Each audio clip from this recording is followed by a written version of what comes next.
Order, order. I'll call Andrew Rosindell to move the motion, and I'll then call the Minister to respond. I remind members that they may only make a speech with prior permission from the member in charge of the debate and the Minister. There will not be an opportunity for the member in charge to wind up, as is the convention for these 30-minute debates. Order, order. Andrew Rosindell to move the motion.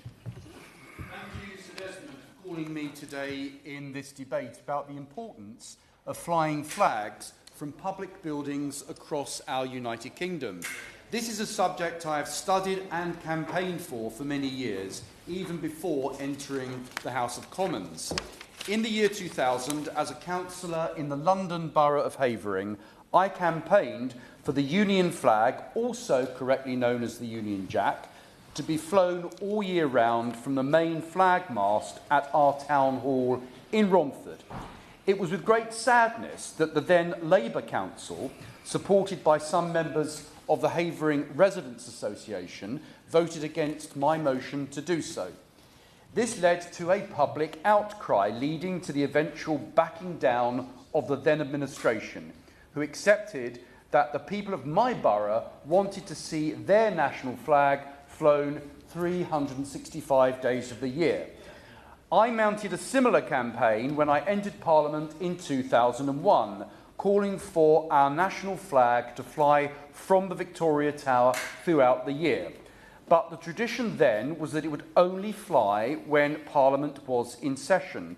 After 9 years of campaigning for this rule to change, I finally managed to persuade the powers that be that it was only right and proper that the Union Jack should fly all year round, during weekends, evenings, recess periods, and at all times. The idea of the flag only flying when the House was sitting originated, so I was told, from when the monarch looked out of their window at Buckingham Palace to see if the flag was flying, to know if Parliament was actually in session. So, when Her Majesty, our dear late Queen Elizabeth II, visited Romford around the time of the Golden Jubilee, I was proud to sit with her over lunch in the Wickham Hall of St Edward's Church in Romford Market, and was able to discuss this matter directly with the Queen. And I was surprised to learn that Her Majesty had never heard of that tradition.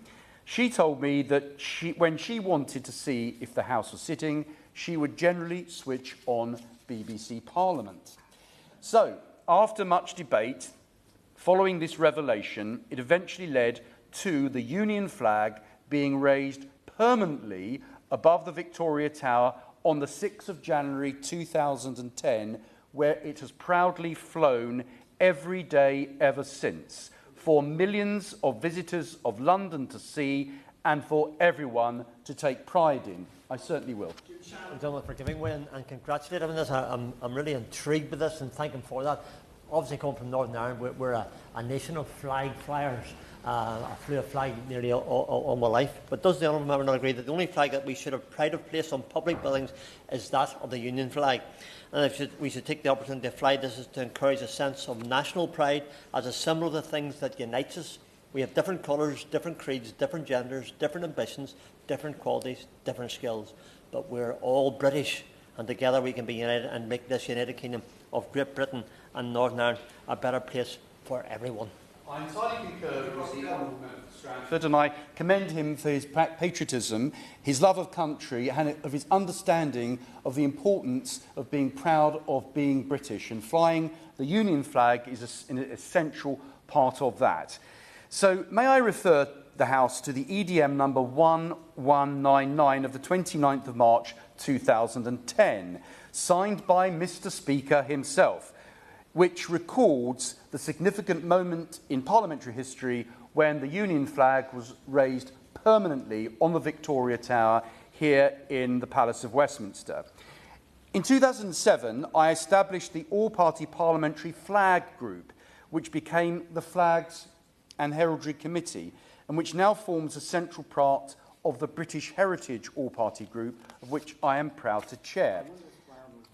I certainly will. It was in that guise that the honourable gentleman came to see me on this very subject when I was a Cabinet Office Minister.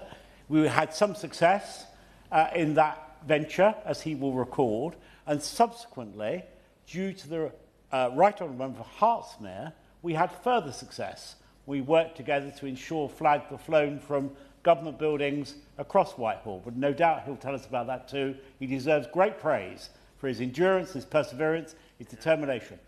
Andrew Rosindell. I thank my honourable friend for South Holland and the Deepings and for his continued support for the issue of flying the Union flag and other national flags across the United Kingdom. And when he was a Cabinet Office Minister, he was entirely supportive of the campaigns that I've been running for many years, and for that I thank him.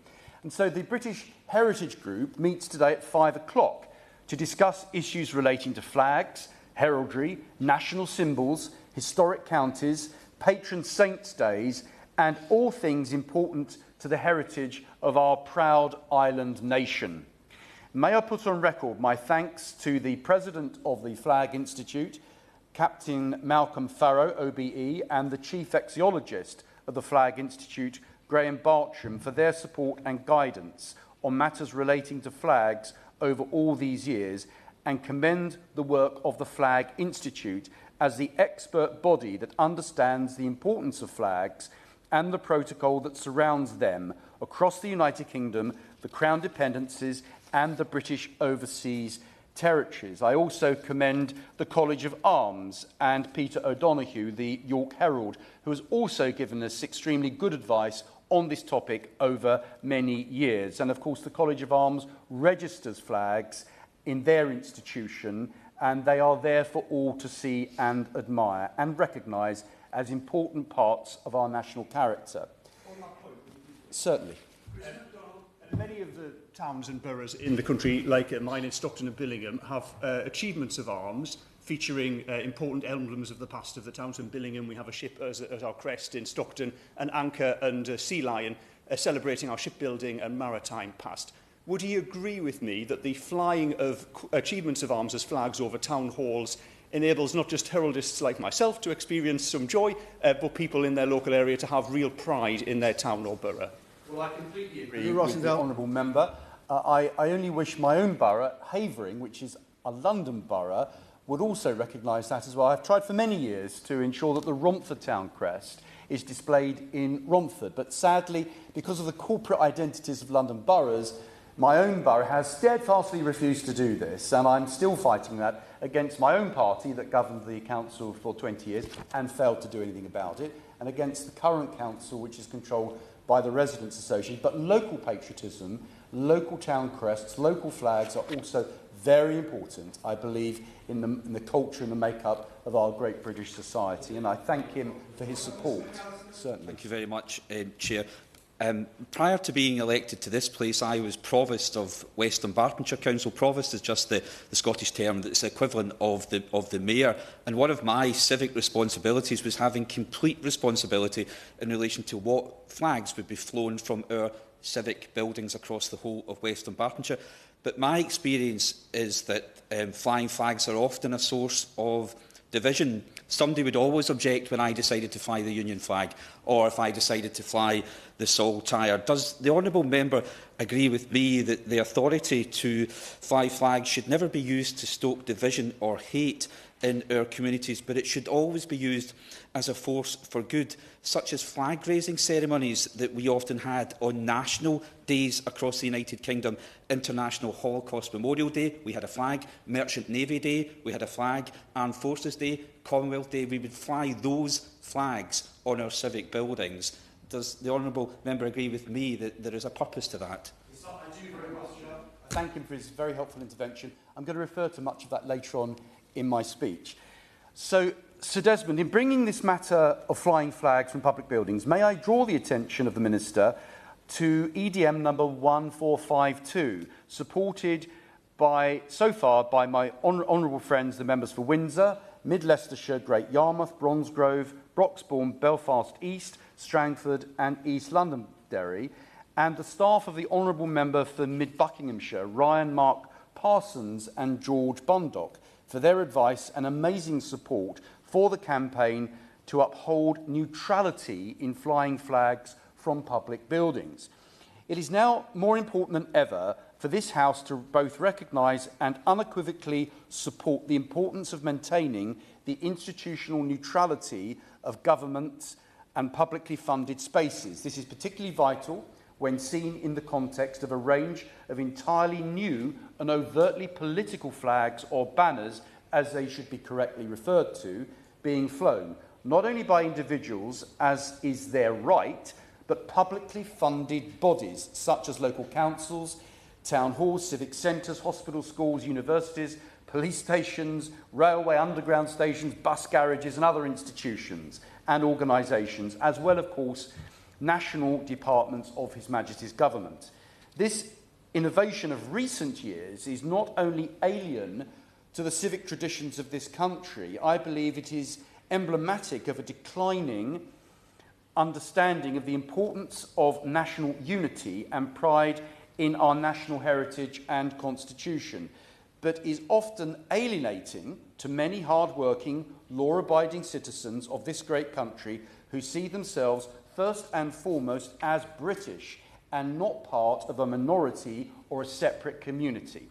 I believe that the British people firmly stand for upholding neutrality of the public square, enabling all to have their welcoming corner, but under one nation, one union flag and one king. The recently announced policy of Reform UK is actually the policy that I have long championed. And I'm glad to see them adopt this stance in the local councils that they now control across England. And I believe that all political parties should do the same. Our free society is one that I cherish, but all that we have in Britain today is founded on our forebears embracing one cultural heritage based on the customs, traditions, conventions, laws and constitution of these islands. I'm sure that some in this House may hold a certain reticence to the position I'm taking, but I say to them that it is abundantly clear that flying of identity-based political banners, especially those representing what is sometimes only a slim, exclusive and often exclusionary subsect of a particular interest group or social movement, is often seen as implicitly endorsing a specific viewpoint. Some may ask why there is any problem with this being a permissible approach for public bodies to take, and that this great nation should accommodate freedom of belief and expression which finds voice in flying flags. I fully accept and indeed endorse the notion that free individuals and organisations on their private property may express their identities and customs in whichever manner they see fit. But a publicly owned building or a state-owned or funded institution must, I believe, maintain neutrality. So, for example, if a town hall chooses to fly a banner for one group of people, then it would surely be obliged to fly one for another group, and so on, and so on. And in so doing, the council will inevitably appear to be endorsing every cause, identity, political campaign of which there are absolutely no limits.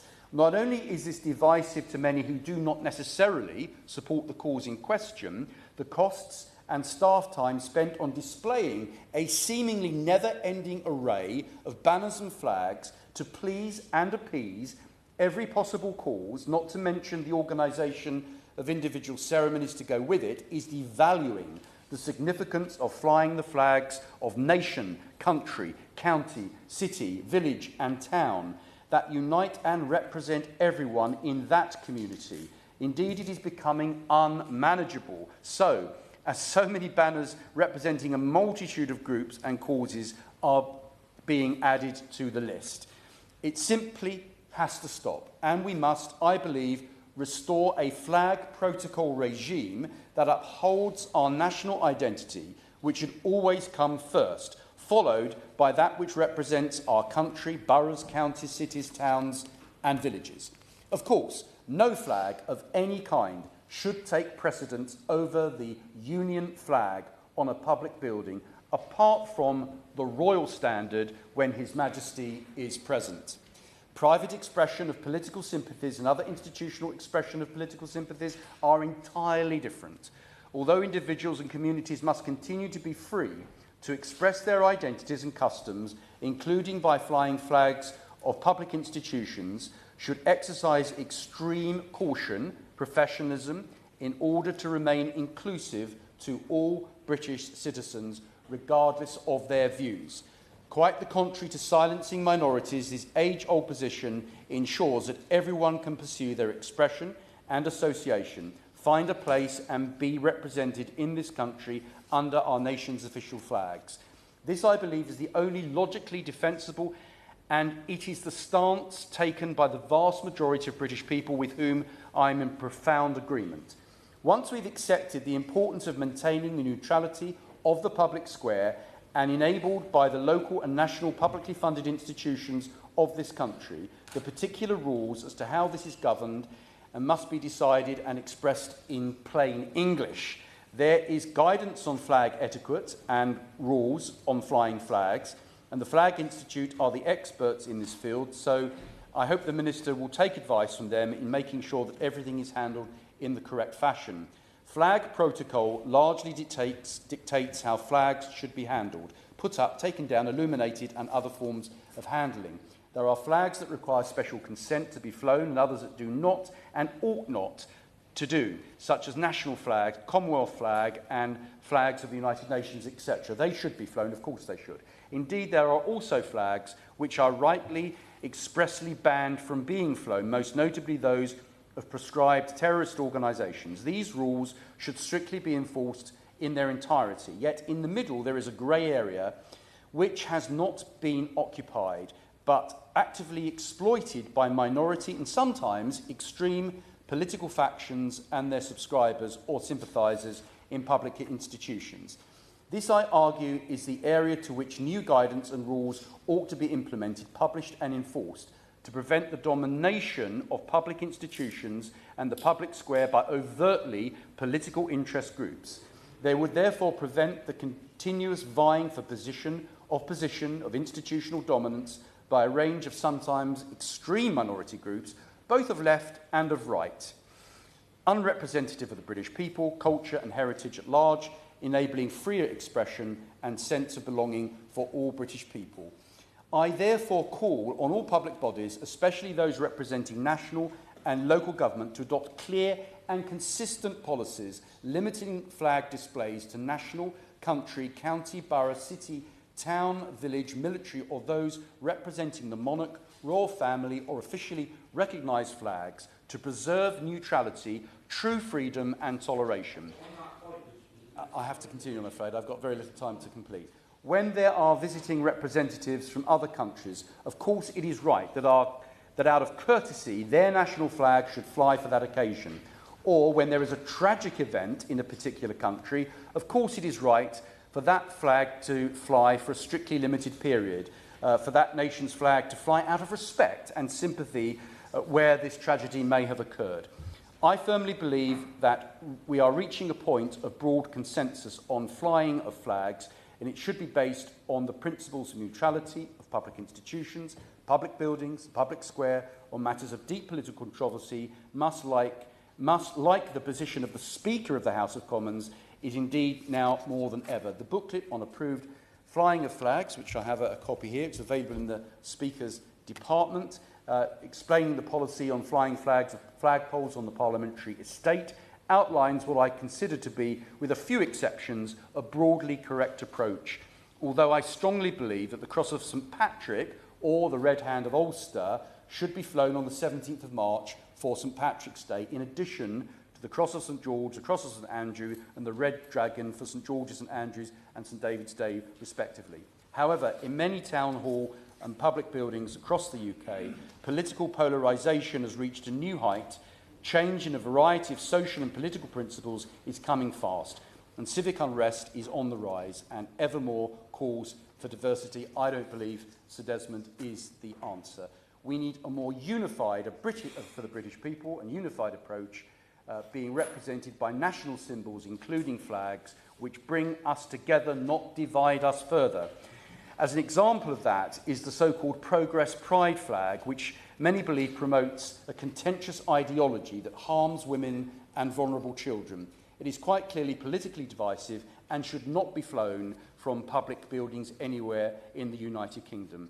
There is a clear and simple expression of the position that I believe we ought to adopt. We must recognise the importance of institutional neutrality in government and publicly funded spaces. We must acknowledge that the flying of political flags can be seen as implicitly endorsing specific viewpoints. We must enable individuals and communities to freely express their identities and customs, whilst ensuring that public institutions exercise strict caution to remain inclusive to all British citizens. And we must call on all public bodies, especially those representing national and local government, to adopt clear and consistent policies limiting flag displays to country, county, city, borough, town, village, military, or those which represent the monarch, royal family, or officially recognised flags such as Armed Forces Day, VE Day, VJ Day, and for occasions such as the Royal Air Force flag for Battle of Britain Day, the Red Ensign for Merchant Navy Day, the Royal Navy flag for Trafalgar Day, and the British Army flag on Waterloo Day. And in conclusion, we, the Parliament of the United Kingdom, must, I believe, give a firm answer to the grey area filled with uncertainties and questions. And it must be one of unifying patriotic neutrality. Finally, may I commend His Majesty's Government for continuing the tradition of flying the flags of historic counties for 1 week in July every year. Our historic counties, my own being Essex, make up the genuine identities of peoples across these islands, separate from the administrative and council boundaries. However, I strongly believe that the display of county flags in Parliament Square each July for Historic County Flag Day should be strictly restricted to the historic county flags alone. Regional flags and other flags can fly on other days, but it is important that historic flags only fly representing the historic counties. Mr. Sir Desmond, I thank you for allowing me to speak at such length today. I'd like to commend the Minister for her interest in this subject. I'd also like to thank her for visiting the Channel Islands earlier this year, where I'm sure she would have been proud to see the flags of Jersey, Guernsey, the Isle of Man and Sark for their 80th anniversary of Liberation Day. Pride and patriotism in our country is something that all people, all members of all parties should be proud to uphold, and I've no doubt the Minister will not disappoint members of this House today. The question is that this House has considered the flying of flags from public buildings. Minister, in the time that remains to you. Thank you. Under your chairship, Sir Desmond, and I will do my best to do justice to this very important subject in the very short time that I've got. And I'd like to begin, of course, by congratulating the Honourable Member for Romford for securing this important debate and what was a very thoughtful and passionate speech, something he's cared about for many years. And I join him in echoing the thanks to the flag institution, of course, the College of Arms. Now, flag flying is a very British way of showing joy and pride as regions, as communities and as a nation, and it brings people together to express shared identities. The Union flag is the primary symbol of our nation and rightly takes central position in flag flying as a source of unity. It appears on the flags of many of the UK's overseas territories and our fellow Commonwealth members. The Union flag is a joint expression of our history, of our national identity and the UK's place in the wider world. And I was especially struck by the importance of meaning when I attended the Liberation Day event in Jersey on the 9th of May, as the Honourable Gentleman referred to. And I know he's taken a really keen interest in this subject. And of course, that event marked 80 years to the day that the islands were liberated from Nazi occupation, with a reenactment being carried out by Force 135, the British Liberating Force of 1945, supported by the Royal Marines. And this included the raising of the Union flag as it occurred on Liberation Day on the 9th of May 1945. In Wales and Scotland, flag flying on public buildings are devolved matters, and in Northern Ireland, the issue is subject to special regulations set out by ministers at the Northern Ireland office.